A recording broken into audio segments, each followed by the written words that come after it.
Hi అండి, అందరికీ నమస్కారం. Welcome back to my channel.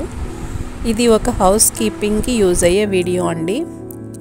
Dish wash liquid ఎలా తయారు చేయాలో చూపిస్తున్నా. 5 లీటర్స్ లిక్విడ్ తయారు చేయడానికి ఈ ప్రోడక్ట్స్ నేను ఆన్లైన్లో తెప్పించుకున్నా అండి. మీకు కావాలంటే కింద డిస్క్రిప్షన్లో ఇచ్చేస్తాను.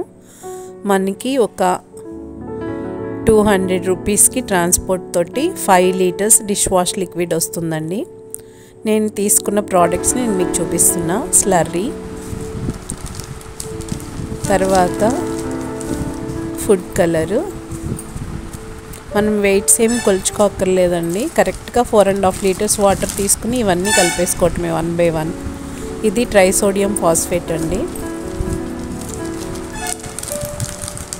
తర్వాత కాస్టిక్ సోడా,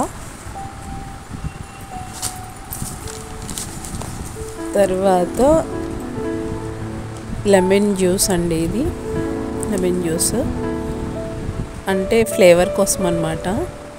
ఇది సోప్ ఆయిల్. అంతేనండి. ఇప్పుడు మనము వాటర్ తీసుకుందాం. 4.5 లీటర్స్. ఫస్ట్ కాస్టిక్ సోడా కలుపుకోవాలండి. ఇది బాగా కరగాలన్నమాట. వాటర్లో కరిగే వరకు మీరు చెక్క గరిటెతో తిప్పాలి. నేను అలాగే తిప్పాను కాబట్టి మీకు అలాగే చెప్తున్నా. అయితే ఇది మనకి హ్యాండ్ వాష్గా కూడా యూజ్ అవుతుందండి. డైల్యూట్ చేసుకొని వాష్ బేసిన్స్ దగ్గర పెట్టుకొని హ్యాండ్ వాష్ చేసుకోవచ్చు. ఇది స్లర్రీ అండి. నెక్స్ట్ స్లర్రీ కలిపేస్తున్నా. ఫస్ట్ 4.5 లీటర్స్ మినరల్ వాటర్లో కాస్టిక్ సోడా కలిపేసాను. అది బాగా కరిగిన తర్వాత స్లర్రీ కలిపేస్తున్నా. 1 by 1 కలుపుకోవాలండి. కలిపిన తర్వాత బాగా స్టిర్ చేసుకోవాలి. అది బాగా కలిసేంత వరకు అన్నమాట. దాదాపు 5 లీటర్స్ అవుతుందండి. అంటే మనకి విత్ ట్రాన్స్పోర్ట్ 200 రూపీస్ పెడితే మనకి 5 లీటర్స్ డిష్ వాష్ లిక్విడ్ వస్తుందన్నమాట. నెక్స్ట్ నేను ఇప్పుడు ట్రైసోడియం ఫాస్ఫేట్ వేసేస్తున్నా.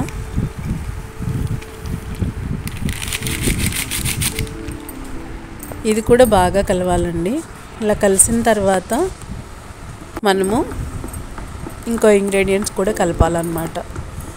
ఒక ప్రోడక్ట్ వేసి బాగా కలిపిన తర్వాత ఇంకో ప్రోడక్ట్ వేయాలండి. వెంటనే అన్నీ వేసేయకూడదు. అప్పుడు మనకి పెరుగులాగా అయిపోతుంది అన్నమాట. లిక్విడ్ లాగా రాదు, జెల్ లాగా రాదు. మనకి జెల్ లాగా రావడమే చాలా ఇంపార్టెంట్. కాబట్టి ఒక్కొక్క ప్రోడక్ట్ వేసిన తర్వాత చక్కగా కలపాలన్నమాట. బాగా ఎంత బాగా కలిపితే మనకి జెల్ అంత క్లియర్గా వస్తుందండి. నెక్స్ట్ ఇప్పుడు నేను సోప్ ఆయిల్ వేసేస్తున్నా. సోప్ ఆయిల్ వేసాక కూడా బాగా కలుపుకోవాలి. అప్పుడే మనకి ఆ గ్రీజీనెస్ వస్తుంది. నెక్స్ట్ లెమన్ జ్యూస్ కూడా వేసేస్తాను. సిట్రస్ ఫ్లేవర్ కోసం అండి. అండ్ నిమ్మకాయ ఉంటేనే జిడ్డు మనకి బాగా పోతుంది. ఆ జిడ్డు అంటే గుర్తుకొచ్చింది. గ్యాస్ పొయ్యి మీద జిడ్డు, స్మోక్ చిమ్నీ మీద ఉన్న జిడ్డు కానీ చక్కగా పోతుందండి దీంతో. లాస్ట్ కలర్ వేసేస్తున్నా అండి. కలర్ని కొంచెం వాటర్లో కరిగించి వేస్తున్నాను అనమాట. అయిపోయినాయండి మన ఇంగ్రీడియంట్స్ అన్నీ. ఇంకా చక్కగా కలిపేసుకుని మనము కావాల్సిన బాటిల్స్లో స్టోర్ చేసేసుకోవటమే అనమాట. నా దగ్గర వాషింగ్ మిషన్ లిక్విడ్ బాటిల్స్ ఖాళీగా ఉన్నాయండి. సో దాంట్లో నేను తీసేసుకుంటాను. సో మీ అందరికీ కూడా యూజ్ అవుతుందని షేర్ చేస్తున్నాను. If you like, please like, share and subscribe to your friends. And ఈ ప్రోడక్ట్స్ లింక్ డిస్క్రిప్షన్లో ఇస్తానండి. ఆ వాట్సాప్కి కాల్ చేసి మీరు కూడా తెప్పించుకొని చేసేసుకోవచ్చు ఇంట్లోనే. మీ ఫ్రెండ్స్కి కూడా డిస్ట్రిబ్యూట్ చేయొచ్చు కావాలి అంటే. 200 రూపీస్కి మనకి 5 లీటర్స్ అవుతుందంటే చాలా మనీ ఆదా అవుతుందండి. ఇంతకుముందు నేను లైజాల్ లిక్విడ్ ప్రిపరేషన్ కూడా చూపించాను, చూడండి అది కూడా. And thank you for watching, friends. God bless you all.